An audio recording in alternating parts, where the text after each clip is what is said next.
Good afternoon, IAJ Cattle. This is Steve speaking.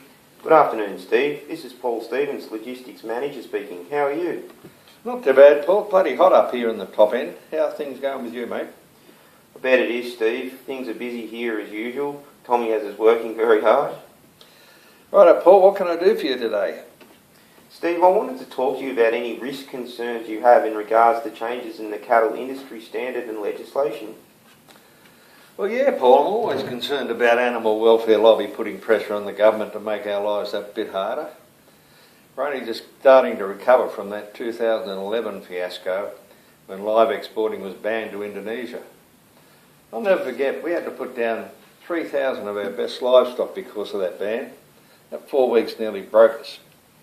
Yes, I was not with the company then, but I remember it very well. It was a big industry shake-up. Yeah, well, look at it this way. Each abattoir in Indonesia is independently audited and they're meeting the animal welfare standards, so it's very important that IAJ comply with the relevant legislation of the state, territory and local governments, which I believe we are. I absolutely agree, Steve. I think being a member of LiveCorp has been invaluable. LiveCorp works closely with industry stakeholders to continuously improve performance in animal health and welfare and supply chain efficiency. Also Meat and Livestock Australia Limited, MLA. They work in collaboration with the Australian Government and wider red meat industry to ensure improved profitability, sustainability and global competitiveness. Yeah, you're not wrong, Paul. Subscriptions to industry, associations and the relevant websites to stay aware of changes is very, very important. When I think about risks, I always think about contingency plans for trade bans. Have you had any thoughts about how we can cover ourselves if that were to happen again? I'm not sure we'd be able to survive if we were hit again with that sort of thing. Yes, Steve, these things are of great concern. We must obtain government approval for the export destination and relevant contingency planning. Steve, I think although the likelihood of changes in the legislation severely affecting our export business could be classified as low to medium, say 1 or 2 out of 5, from what you told me, the consequences could be severe or even catastrophic, a 4 or 5 rating out of 5. Yeah, Paul, it just depends on what the changes are. At the worst, it could be catastrophic.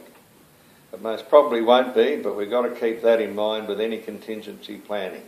You know, it wouldn't be just us. The whole industry could shut down. I think that's highly unlikely, but you've got to keep abreast of things with collaboration with LiveCorp and MLA. Yes, Steve, I agree.